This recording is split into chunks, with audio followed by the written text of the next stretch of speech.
Сәлем достар! Сіздермен бірге ашық корей тілі мектебі. Біз корей тілін үйренуді әрі қарай жалғастырамыз. Міне 3-ші бөлімге келдік. Хангыл самгва. Біз Чонам ұлттық университеті баспасының корей тілі оқулығы бойынша үйреніп жатырмыз. Бүгінгі өтетін сабақтың жоспары алдыңғы сабақтай осындай. Қайда кетті мынау? Мынандай дауысты дыбыстарды өтеміз, және бүгін біз мынандай лекті дауыссыз дыбыстарды өтеміз, және бірнеше подчимдар туралы айтамыз, талқылаймыз, және буын құрылымын түсіндіремін. Оқу және жаттығу тапсырмалар мен жазу тапсырмаларын түсіндіремін. Ал енді мынандай дауысты дыбыстардан бастайық. Бірінші өтетін әріп мынау е. Бұл кәдімгі біздің е деген әріпке сәйкес келеді. Мынау да е. Почти бірдей. Бұны мындай экскаватор деп басталатын еге ұқсатады. Бірақ екеуінің айырмашылығы, мынаны айтқан кезде кішкене ауызда ашыңқырап айтамыз. Мысалы, мынау е. Бірдей болып естіледі, почти. Одан кейінгі мынандай уе деген дыбыс, енді бұл екі әріптен құралған, о және и деген. Сонда уе деп оқылады. Уе. Жалпы қалған екеуі де осы үшеуі де бірдей болып оқылады. Үшеуі де уе деп оқылады. Уе. Мынау да уе.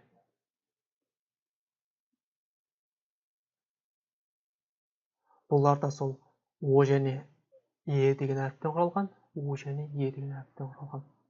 Үшеуі де уе деп оқылады. Бір қайталап өтсем. Е, уе, және уе. Ал келесі біз дауыссыз дыбыстарды өтеміз. Бұларды және қазақ тілінде біз лекті дауыссыз деп айтады екенбіз. Орыс тілінде оны придыхательный согласный звук дейді. Ағылшынша aspirated sound деп айтады. Бұлар жалпы мындай алдыңғы дыбыстарға ұқсайды, мына к-ге және бір таяқшасы бар оған қосылған. Дыбысталу жағынан да бір-біріне ұқсайды, бірақ айырмашылығы кішкене былай алға қарай ұмтылып, созылып айтылады. Мысалы, мынау жай ғана к болса, к-ге, ал мынау к деп айтады. К.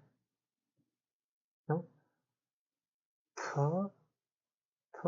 және т деп айтамыз. П.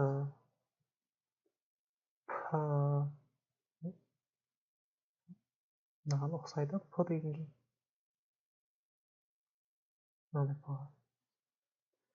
Келесі дыбыс ч. Бұл кәдімгі біздің ч-ға ұқсайды.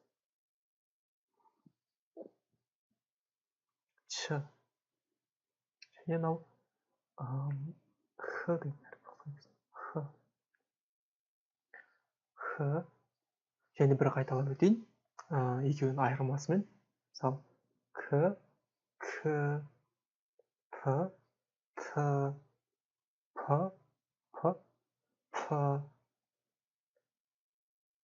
ч. Мынау.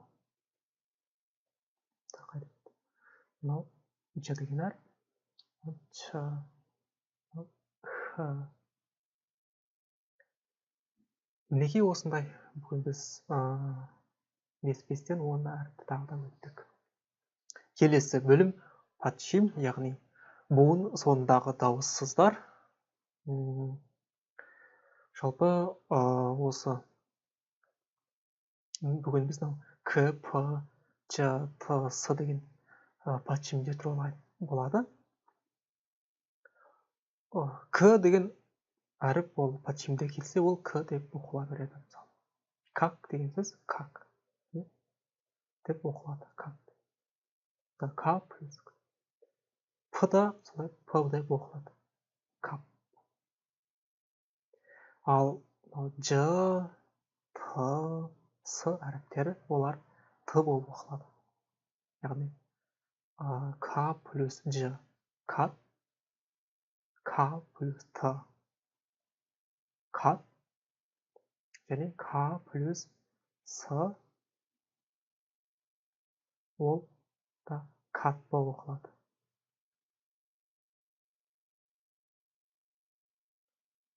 Осындай өте қарапайым, тек қана жаттап алсаңыздар болды.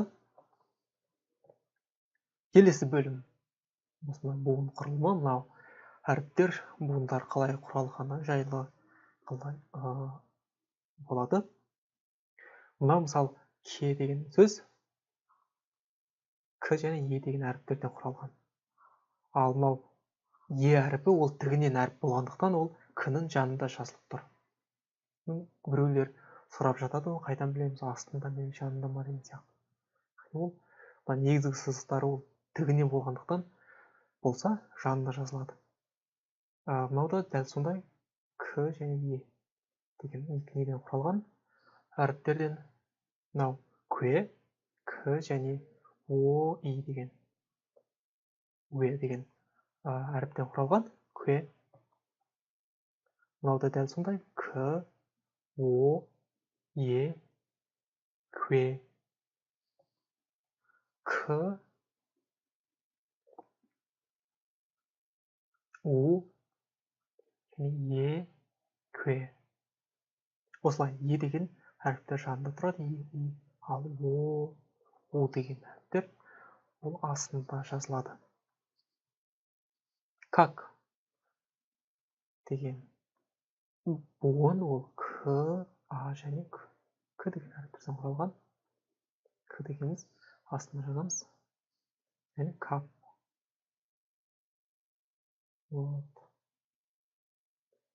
Үшіншісі ол дауыссыз, ол астында келеді.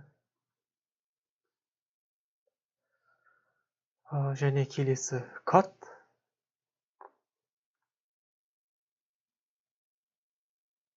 К, а және п. Мынауда дәл сондай. П деген, с деген подчим. Т болып оқылады. Кат. Және соңғысы бұл да кат. К, а және т. Мінекей осындай. Алар бағана алдында айтып түсіндіргендей, бұлар подчим астында келеді және а деген дауыссыздардан тұрған жағында. Міне жалпы осы бүгін өткен әріптер. Енді осыларды оқып жаттығайық. Е,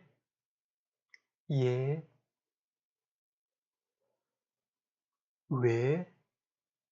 Сіздер де менің артынан қайталап жаттығып отырыңыздар. Өте пайдалы жаттығу ол.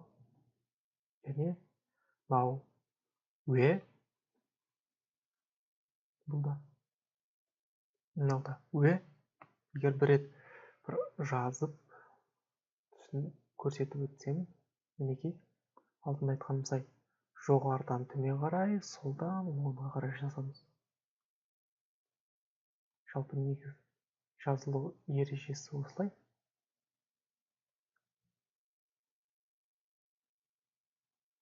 Солдан оңға қарай. Келесі к, ко, ку, к, ки,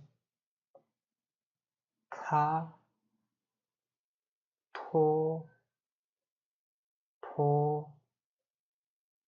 ту, т, ти, ха, по, пу, 커피,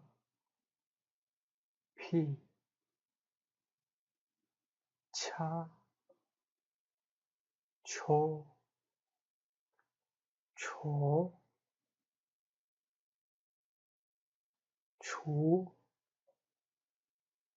저, 치, 하,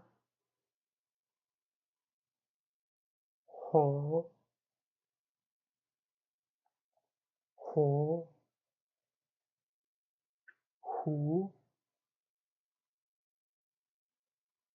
허, 히. енді мына дыбыс тағы да бір айтып өтейін. О мен мына о мен оның айырмашылығы, бұл бізде мына о-ға сәйкес келеді, о-ға сәйкес келеді. Бір айтқан кезде, мынаны айтқан кезде кішкене дөңгелектеу келеді. О деп ернеуді дәл біз. Мынау жай о деп ауызды ашамыз. О. Келесі се, ке, пе, не, ке, пеке, 외교, 아래, 노래, 돼지, 표회, 회사, 열쇠, 웨딩. келесі сіздер де осылай қайталап отырсаңыздар болады, және дәптерлеріңізге осыларды жазып жаттықсаңыздар да өте есте сақтауға және қолды үйретуге өте көмектесетін жаттығу болады. 코피, 코코아, 토마토, 케이크, 스키, 스케이트, 테니스, 카메라, 파리, 치마, 터키, 페루, 소파, 캐나다, 포크, 모스크바, 아메리카노, 아메리카노는 커피 말이다. 아프리카, 휴가, 휴지통.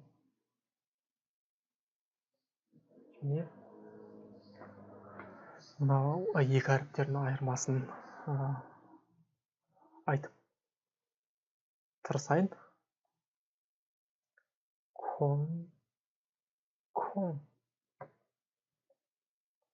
달, 탈, 풀, 피자,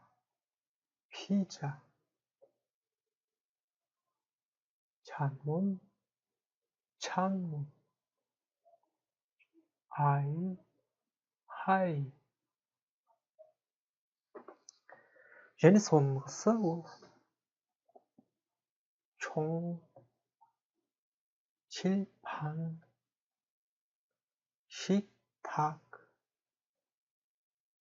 숟가락, 치약, 커튼, 냉장고, 에어컨, 자동차, 지하철, 비행기, 택시, 텔레비전, 컴퓨터, 인터넷, 카세트, 올림픽, 경찰, 한국, 외국, 미국, 영국, 중국, 유럽, 스페인, 이탈리아, 싱가포르, 태국,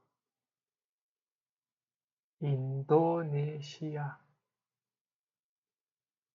파키스탄, 이집트, 멕시코,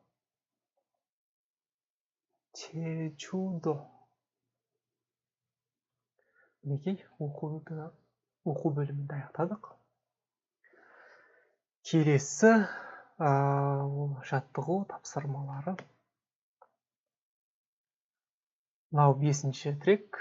Ол осы видеоның астында описанияда болады. Қазақша не сипаттама дейміз ғой. Сол бөлімде осы трекке ссылка болады. Оны видео өздеріңіз тыңдап, мынаны қайта орындасаңыздар да болады. Мына алдыңғы бөлімдерді әбден қайталап жаттыққаннан кейін, бірақ мен осы видеода бәрін бірге қосып өте салайын деп шештім. Ал енді қанекей осы 5-ші тректі тыңдап орындап көрейік. Сіздер де үйде 1-ші, 2-ші деп былай дәптерлеріңізге белгілеп, 1-2 деген сияқты жазсаңыздар болады. Дәл қазір мен жауаптарын беріп тексереміз бірге. 연습 문제 1. 잘 들으세요. 그리고 맞는 것을 고르세요. 맞는 것을 고르세요 деді. яғни мұқият тыңдап, мына екі дыбыстың қайсысы екенін табамыз. Ені айтты ма әлде оны айтты ма?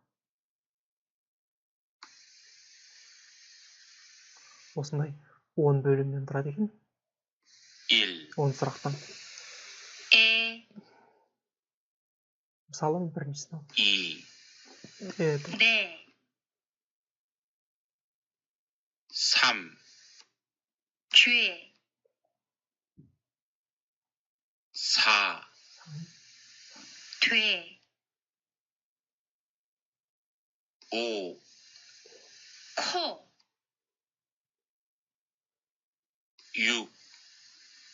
타이. 7. 포도. 8. 차다. 9. 밥. 10. 국. Мінекей жаттығу аяқталды. Қане жауаптарын тексеріп көрейік. Біріншісі деді, және не деді, чүе деді, түе, ко, тай,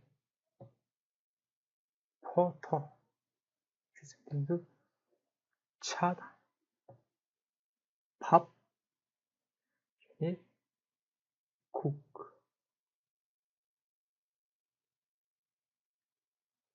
Ал енді келесі жаттығуға көшеміз. Ол бізде 6-шы трек. Тыңдаймыз. Оған да ссылка болады төменде. Бұл жолда да мұқият тыңдап, мына сөздерді толықтырып жазатын боламыз. Мысалы, мынаның орнына біріншісі. 2. 잘 들으세요. 그리고 쓰세요. міне біріншісі мысалы аре деген сөз болса керек. 1. 아래, яғни аре дейді. оған біз ені арені жалғаймыз. аре. сол сияқты мына жерге бос орындарға жазып шығамыз. тиісті дұрыс буындарды жазамыз. жазып сөйлем құраймыз. сөз құраймыз деген. 2. 에게, 에게. 3. 돼지, 4. 커피,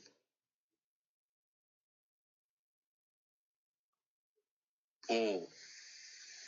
파리,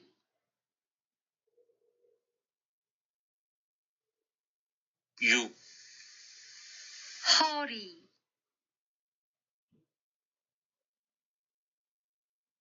7. 터키, 8. 페루,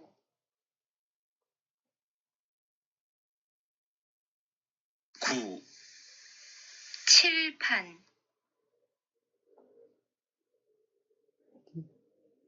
10. 창문,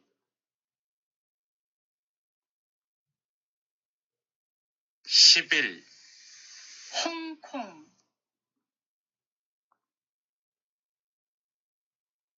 12. 택시,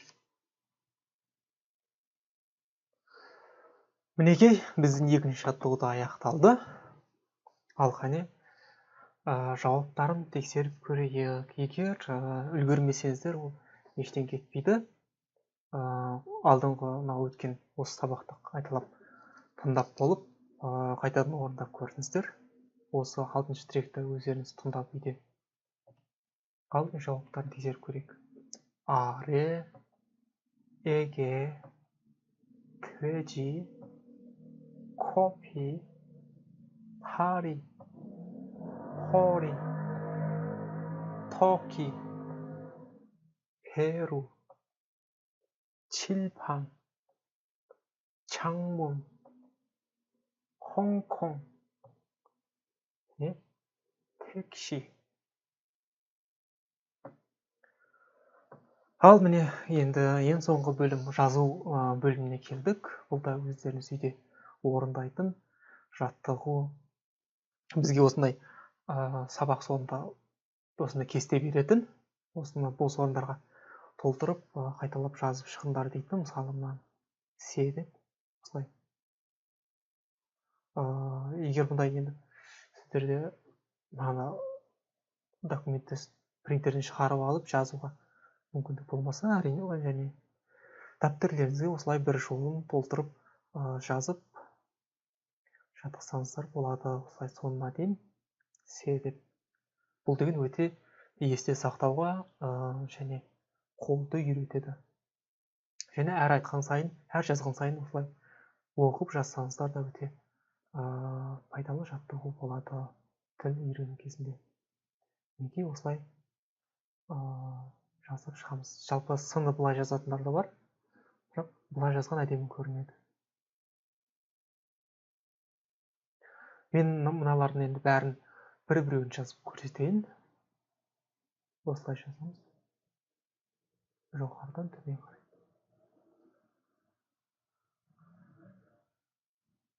бұл сөздерге, әріптерге ешқандай мән бермей, тек қазіргі кезде қалай жазылатын, қалай оқылатын мән берсеңіздер болды. алдағы уақытта бұл сөздердің бәрін өтетін боламыз. сондықтан бұлардың мағынасын ешқандай әзірге біліп қажеті жоқ. білудің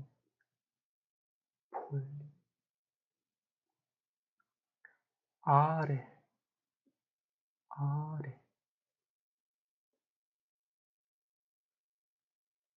회사, 회사,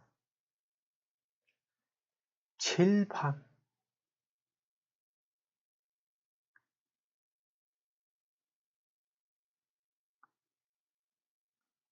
커피,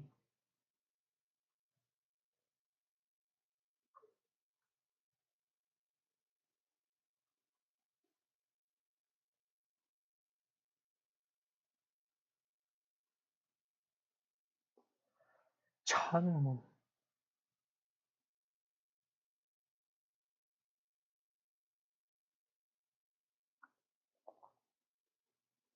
웨딩,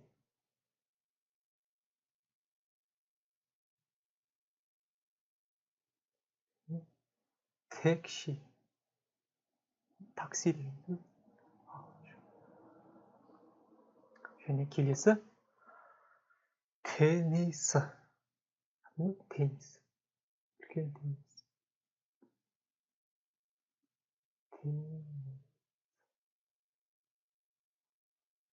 자동차,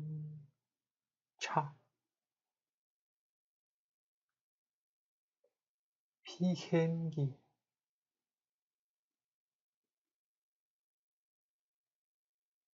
осылай солдамалыға жоғарыдан төмен қарай жасаймыз. компьютер,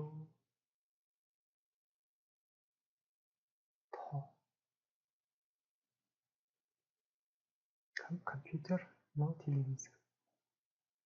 телевизор.